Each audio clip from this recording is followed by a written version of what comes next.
Syria moves planes to Russian heavy bases, safeguards them from U.S. strikes.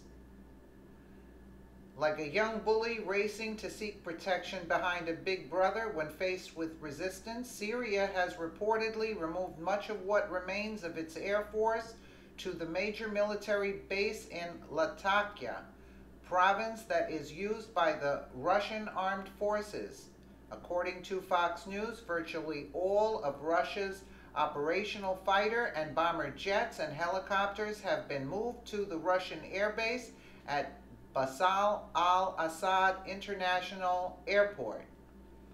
The movement reportedly began shortly after the April 6 Tomahawk cruise missile strike on Sharat Air Base, on an attack that deployed roughly 24 Syrian aircraft in response to a suspected chemical weapons attack on civilians that killed upwards of 70 innocent people.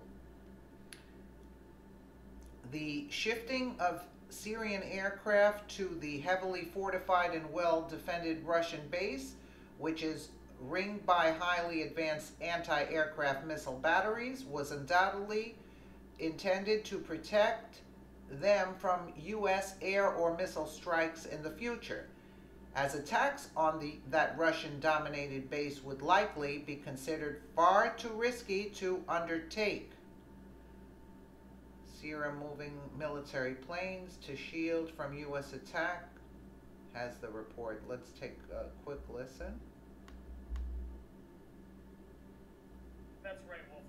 What the U.S. military is telling us is that they've observed these Syrian operational fixed-wing aircraft being relocated from various bases to this main base near Bashar al-Assad Airport. It's kind of the primary base in Latakia province on the coast. It's where the Russian forces actually had the majority of their air forces. So it's a large base. It's very well protected by Russian anti-aircraft missiles and Russian aircraft there. And again, the thinking is, at least the analysis from the U.S. military's perspective, is that they're moving their aircraft there in order to help deter any potential future attacks like the cruise missile strike against Sharat Air Base, which was the origin point for the chemical weapons strike. So it's a bit of a maneuver. Again, Secretary of Defense James Mattis said that strike against Sharat had taken out some 20% of Assad's operational fixed-wing aircraft. So in order to protect the remainder, it appears that the Syrian regime is relocating it, co-locating those planes next to this substantial Russian presence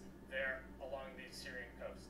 So the theory is, the Syrian theory, presumably, Ryan, is that if they position their remaining operational aircraft near Russian warplanes, the U.S. would be reluctant to launch Tomahawk cruise missiles or bombs from fighter jets at that location, because it might not just destroy a Syrian plane, it could also destroy some Russian aircraft.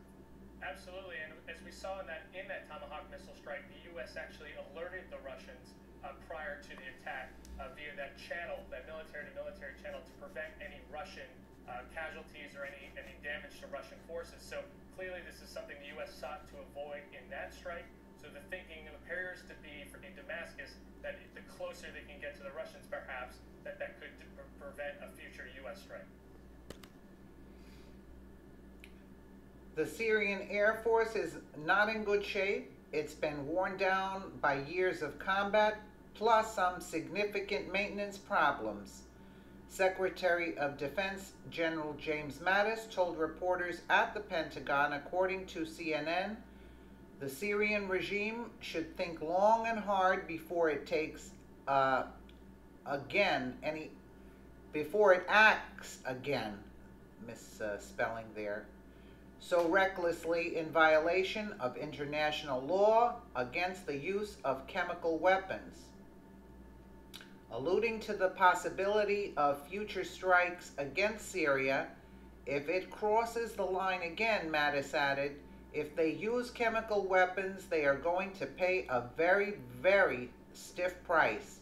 The shifting of the remainder of its air force to the Russian base seems to be an obvious counter to that threat. One can only hope the move was made purely out of self-preservation and not in advance of additional chemical weapons attack that could compel a response from the U.S.